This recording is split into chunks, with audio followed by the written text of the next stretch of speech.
नमस्कार दोस्तों, आप देख रहे हैं हमारे साथ हमारा चैनल धार्मिक ज्ञान। आज मैं आपको सुना रही हूँ श्री शनिदेव व्रत कथा। तो चलिए शुरू करते हैं।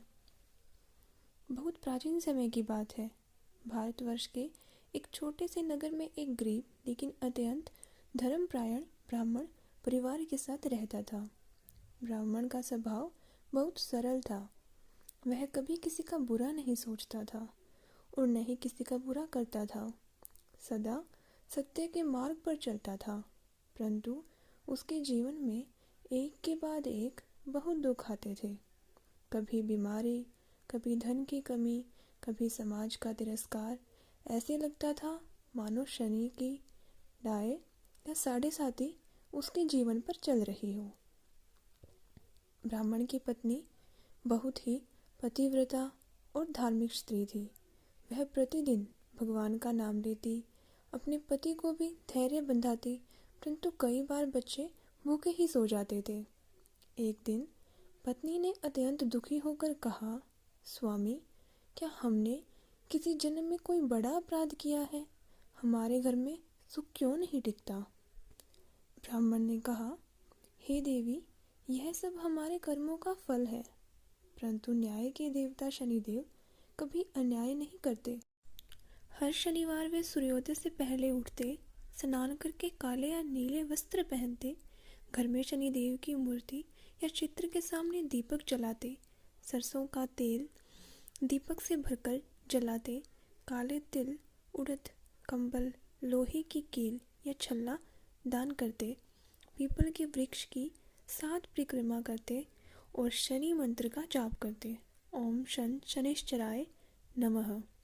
कई महीने बीत गए, परंतु स्थिति में तुरंत कोई बड़ा परिवर्तन नहीं हुआ।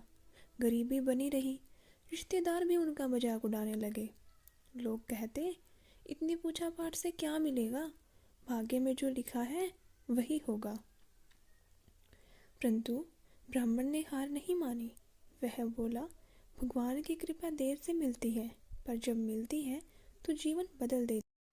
एक शनिवार को जब ब्राह्मण दान के लिए घर से निकल रहा था, तभी एक वृद्ध काले वस्त्रधारी साधु उसके द्वार पर आए। उनका मुख तेजस्वी था, पर वेश अत्यंत साधारण। साधु बोले, वत्स, मैं कई दिनों से भूखा हूँ, क्या मुझे थोड़ा भोजन मिल सकता है? ब्राह्मण के घर में उस दिन बहुत कम भोजन था, फिर भी उसने बिना सोचे समझे अपने हिस्से का भोजन साधु को दे दिया। उसकी पत्नी ने भी बच्चों का हिस्सा साधु के सामने रख दिया। साधु की आंखों से आंसू आ गए। तभी उन्होंने कहा, वत्स, तुमने अपने दुख में भी अतिथि धर्म निभाया, यह बहुत बड़ा पुण्य है। तभी वह साधु अपने दिव्य रूप में प्रकट हुए। उनका शरीर कांति से चमकने लगा, आकाश में दिव्य प्रकाश फैल गया। ब्राह्मण और उसकी पत्नी समझ गए कि स्वयं शनिदेव महाराज उनके सामने खड़े हैं। दोनों दंडवत प्रणाम करने लगे।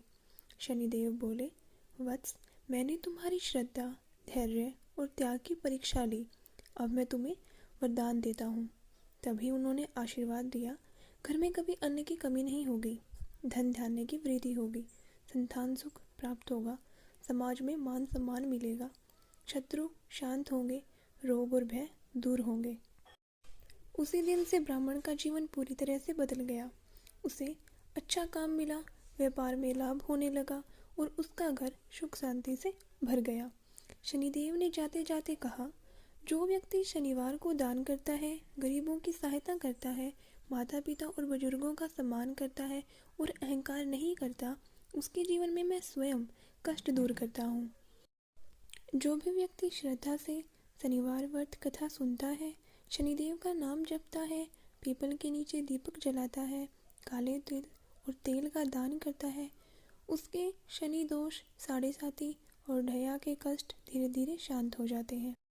हे छायापुत्र शनिदेव महाराज, हम सब अज्ञानियों पर दया करें, हमारे जीवन से दरिद्रता, रोग, शत्रु भय और मानसिक कष्ट दूर करें। हम सबको सत्य, धैर्य और धर्म के मार्ग पर चलने की शक्ति दें। जय श्री शनिदेव। जय न्याय के देवता शनिदेव महाराज।